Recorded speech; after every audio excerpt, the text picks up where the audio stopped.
या सगळ्या विषयाला खरा त्यांचं त्या कुठल्या तरी विषयाची पार्श्वभूमी आहे।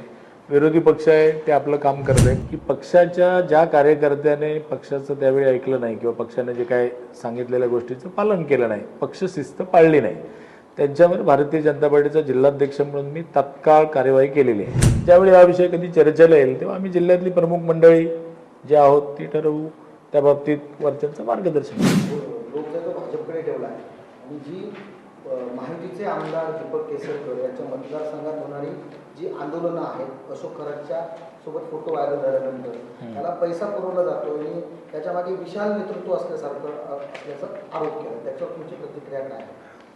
नाही, असं मला वाटत नाही की या सगळ्या विषयाला खरा त्यांचं त्या कुठल्या तरी विषयाची पार्श्वभूमी आहे। विरोधी पक्ष आहे ते आपलं काम करत आहे, पण त्याला कुठल्या नेत्याचा कोणाचा पाठिंबा असेल तर विशेष काय आपल्याला त्या विषयामध्ये काय कुठल्या विषयामध्ये माहिती नाही, कोण आहे असं काय।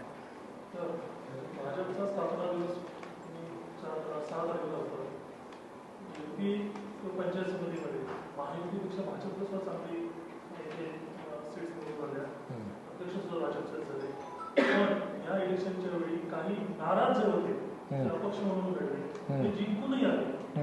या संदर्भात आंगणेवाडी येथे प्रशासक जाऊन यांना आम्ही विचार करतो की या जे निवडून आले त्यांना पक्षात परत घेणार का, त्यावर बोलले की जिल्हाध्यक्ष ठरवतील या संदर्भात निर्णय।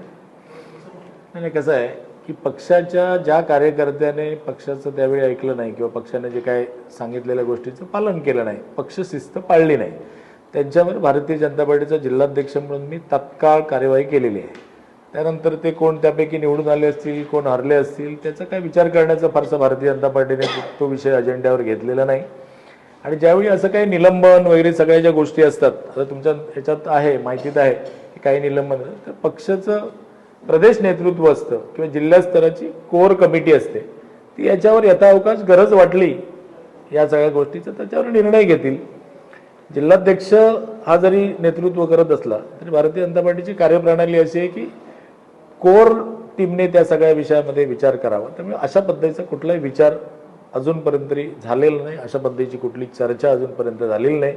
ज्यावेळी हा विषय कधी चर्चेला येईल तेव्हा आम्ही जिल्ह्यातली प्रमुख मंडळी जे आहोत ती ठरवू, त्या बाबतीत वरच्यांचं मार्गदर्शन घेऊ।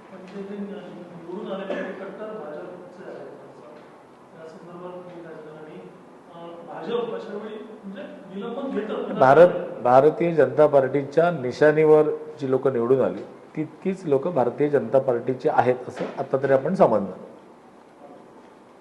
भारतीय जनता पार्टीचा आदेश ज्यांनी पाळला नाही त्यांना कट्टर म्हणणं भारतीय जनता पार्टीच्या दृष्टीने आमच्या ह्याच्यात बसत नाही कार्यप्रणालीमध्ये, बरोबर ना साहेब?